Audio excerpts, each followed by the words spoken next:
So what's up, everyone? Back for another video. Today I'm going to be going over what happened with the wholesale deal that I was working on.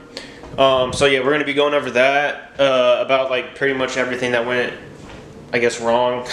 But yeah, just to start off the day, I want to show you guys this coffee I got just from around where I live at. The place is called Hubbard and Craven's. I don't know why it's not focusing. Either way, it's called Hubbard and Craven's. I think they have one in Fishers or Carmel or something. There's one over in Broad Ripple. The one that I go to is on 46 in Pennsylvania. A good little spot. They're pretty cheap, honestly, compared to like Starbucks and whatever, Dunkin' Donuts. I normally try to make my own coffee. I'm not gonna lie. I used to be like a big Dunkin' Donuts guy.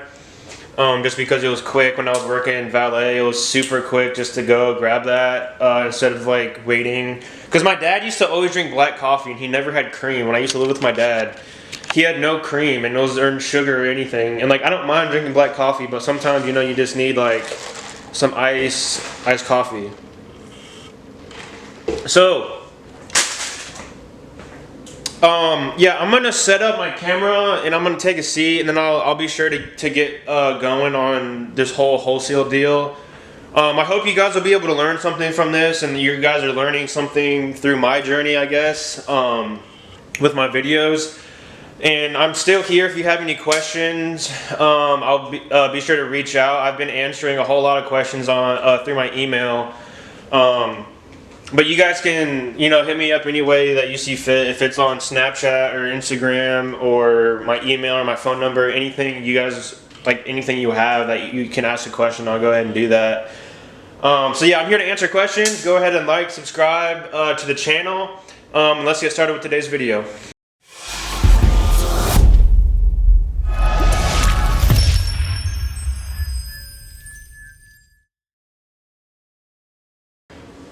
So what's up, guys? Welcome back. So I just want to go over today the wholesale deal that I was working on. So we're going to go over how to do a little bit better next time,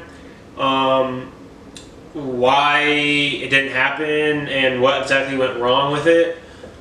So just to get started, if you haven't seen my other video that I made about the deal, it was the last video I uploaded. Go ahead and check that out just so you can get a background of what exactly is going on in this video. So let's just jump right into it. Go back and watch that video if you haven't seen it yet. So what happened was I got a DM on Instagram from another wholesaler like on a Thursday. He sent me the property, and then I started advertising it to buyers on Friday and Saturday. And then the buyer, one of the buyers that I actually brought in, he went and looked at it with the contractor on like Saturday, I think. And then he submitted an offer to me on Sunday. I presented it to them, the seller and the other wholesaler, and he said he'd get back to me, and that essentially never happened. So I don't exactly know what was going on, but they, like, the seller was just tagging us along. Apparently, when, like, I think it must have been after the buyer that I was bringing went to the home with his contractor, like after I was there in the last video. Cause it was like, so we got the offer in on like Saturday. Didn't hear anything Sunday. I was blowing the other wholesaler up and texting him on Monday. Didn't hear anything. And then I texted them also, I want to say on Tuesday. And then on like Tuesday, that was like Tuesday morning. Tuesday afternoon, I started getting frustrated because I was getting emails from the buyer. And they were kind of upset with me, wondering like what's going on. And I was like, well, I don't really know because I've been trying to contact them and they're not returning my calls or my messages. So, after that whole thing happened, the offer was for 120, and then they came back and they said 127. We can do 127, my buyer. So I was like, okay, great. The seller only wanted 125, and he had an offer for 127, and my buyer already thought that was pushing the limit. So we presented the 127, and there was still no response, and so I actually called the other wholesaler, and I was like, hey man, like what's going on with this deal? The buyers are wondering if they're going to be able to get this property or not, like they're trying to get things done. And he was like, yeah, well, I haven't heard anything yet, so I'm going to let you know. Like, I don't want to just text you if I don't know anything. So he's like, I'll let you know when I do know something. And I was like, well, that's not really how this works, because I have buyers that are cash ready that are willing to close on this like 2 days ago, and your seller is over here getting more than what the property's worth and more than what he even wanted in the first place, and now he's carrying it on like he has nothing to lose. So to be honest, it's just extremely disrespectful and extremely unprofessional in my eyes. And it honestly sucks because through no fault of my own, this deal went absolutely nowhere. So I guess it's really just communication problems. So I would say now that we have the whole thing covered of why it didn't exactly happen, the reason it didn't happen is because the seller got an appraisal for 147. And he has his eyes set on 147, and it's not even worth 100,000. So now I guess he's just going to shop it around until he finds that, which probably won't happen. And then he's going to be upset why he didn't take our deal. So now that that's all explained, I want to go over a few things that I would have done differently, just to get this thing closed. So the first thing that I would have done differently is I would have tried. I honestly wish that the other wholesaler would have brought me in on this during the phase of him getting the property under contract. Just because I know for a fact that I could have got him down a little bit, and I could have reasoned with him and explained like what he was looking at, because I'm not exactly sure what went down on that night. If the wholesaler actually did the due diligence that he was supposed to do and brought in like all the information about the property. Because when I looked it up, it took me about 10 minutes. I looked it up on the county records, and this piece of land itself with no home or anything on it, just the land, is like $23,000, I believe, is what it was assessed for. And then on top of that, the house in that bad of a condition, you go back and watch my last video so you can see what the inside looks like and the outside. The house in that bad of condition on a piece of land for $23,000, there's no way that house is worth $100,000, because it literally isn't even, it's like pretty much just a structure. There's no like drywall. Well, there is a little bit of drywall, but not a lot. They're like, it's just a shit show. It just looked honestly terrible.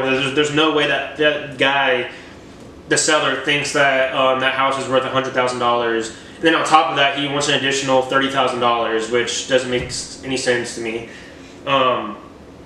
So that's the first thing I would have done differently, was try to get in on this deal like in the beginning stages, so I could have at least tried to like negotiate with the seller and get him down. Because as a wholesaler, taking on a contract that's $125,000 is going to be pretty difficult to sell, given what just happened. So I think that property should have been under contract for closer to like 60 grand or 70 grand. He kind of bit himself in the ass doing that one, trying to get way more than what it's worth. And then this whole thing happened. So that's the first thing I would have done differently. The second thing I would have done differently was, or I guess is try to get, I would have tried to, if I would have been, it goes back to me being on the first steps. If I would have had the meeting with him where we were talking about the contract and the price and stuff, I would have had a whole sheet of paper, multiple papers going over the property, the area, and how this house specifically does not compare to houses around it selling for like $500,000, because that's what he thinks is, oh, the houses next door sold for $500,000, so that means mine's worth like $400,000. No, it doesn't, bro, because those houses are brand new construction, up to the T with what buyers want. Your house is like a 1.5 story tiny home with nothing done to it, so there's no way that you can even compare the two. Like, it's not even in the same range at all. So the second thing I would have done different was try to get in there, so I could have had like contact information, so I'm not getting tagged along and upsetting buyers. I would have tried to have a phone number, an email, and some place where I can go if he doesn't answer my calls and this needs to be done. I need to go to him like in person, which is what I prefer. So I would want to have those things before the contract even got signed. The third thing that I would have done just a little bit different is when he was talking about like bringing, once we submitted the offer for 127 and then he wanted 147, I would have tried to bring him down like way more. Maybe not $50,000, but he went up essentially $50,000. So I would have tried to get him to come down and reason with him and help him to understand that that price that he wants is utopia and it's not going to happen, and it's not like, you know, it's not a fair price for anyone to be paying for that condition of a property. So yeah, those are a few things I would have done differently. I hope that this kind of clears up, you guys, what happened with this deal. And I'm sorry it kind of took a little bit longer than I wanted to, just because I was in North Carolina. I took a little trip. I didn't have any cell reception or anything. We were in the mountains, so I didn't really have anything to be able to make a video. But yeah, so I wanna let you guys know that if you have any questions or comments or anything, go ahead and comment or send me a DM. You guys know how to find that in the description. Go ahead and give this video a thumbs up, like if you think it helped you. And also I want to mention, I had someone, I've been getting a lot of emails from people watching my videos, and I did get an email from a gentleman about how does an investor find a bird dog. So I will be making that video probably next week. So yeah, I wanted to clear this up because I know it was kind of frustrating for me to be getting dogged at by the buyers because of something that I can't control. So essentially the whole thing was out of our control. But you know, it's just unfortunate is what it is. That's all I can say. I'm not gonna like linger on it too long because I know things like this happen. And I think the best way to go about it is just move on, try to find another deal, start on a clean slate. I know that there's going to be bumps and bruises on the way to success, and I was prepared for that. So I'm not really tripping too hard about this, but it is upsetting to say the least. So yeah, go ahead and continue watching the video, like and subscribe, and if you have any other questions, be sure to hit me up. You know where to find me at.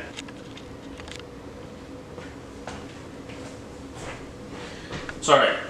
So if I would have been with him before we got the contract, and when my buyer would have when he did initially send in the offer for 120, instead of him going up like $50,000, I would have tried to bring him down, maybe not $50,000, but try to reason with him and explain to him why 120 would be a great offer on a house that's worth $60,000. You know, like. I don't think that this other wholesaler really did all the due diligence that he should have done. I mean, just for me, to be honest, like I have a background like in real estate. I took the real estate class in the test, so I'm like I know how to do this. And like if I was there, I would have done way more stuff, like not acting as an agent, but way more due diligence beforehand with the seller than just pretty much trying to do my first deal and say, hey, sign this contract, I'm gonna just like I would have done this whole thing way completely differently if I would have been in there before we got the contract, if that makes any sense. So I hope that this kind of cleared up some things for you guys about what happened with that deal. And so you guys can if you're still confused or just want some clarification on a few things, or you want some more information, go ahead and comment or send me a DM or something. Find a way to contact me. It's in my description. So yeah, I know that like things like this are going to happen. It happens with everyone. It's not like you're just going to have a straight road to success. So I did anticipate this, and I do hope to do it differently next time. So yeah, I do think that this was a learning experience, and honestly, now that I think about it, it definitely frustrated me and it made me upset. But at the same time, I think it was also kind of needed or good that it did happen, just to learn from it, and not doing a wholesale deal before, like on my own. Now it's good to know like that's not the way you do it. Like I already know that that's not the way you do it. But it's better to know, like, now that I've actually experienced it and done it, and I've been talking to like buyers and sellers, and I'm already like recultivating my relationship with the buyer. But it's honestly upsetting that you even have to do that in the first place, because through no fault of my own, this deal just went nowhere. So that's very upsetting. But you know, we're gonna learn from it, and we're gonna move on, and we're going to push through the avalanche, and we're gonna break through. So if you guys have any questions, be sure to let me know, and I will do my best to answer them. And then go ahead and look up. I did have also another person hit me up on my email asking about how to find, I think he was an investor, like an agent or something, and when I made my bird dog video, he was asking how does an investor find a bird dog. So that's probably going to be my next video that I'll make sometime this week or next week. Is going to be about how does an investor find a bird dog, and like how they should bring them on board, and like what they should do with stuff like that. So that should be a good video if you're an investor that wants to find a bird dog, or if you're also a bird dog that wants to know how to find another bird dog if you're moving on to wholesaling or something like that, or you're moving on to investing. So yeah, I hope you guys enjoyed the video. Please leave a like if you learned something from this video. So yeah, go ahead and enjoy the rest of your day. Be sure to get some coffee, preferably Hubbard and Cravens, because it's good. And yeah, enjoy the rest of your week. Stay tuned.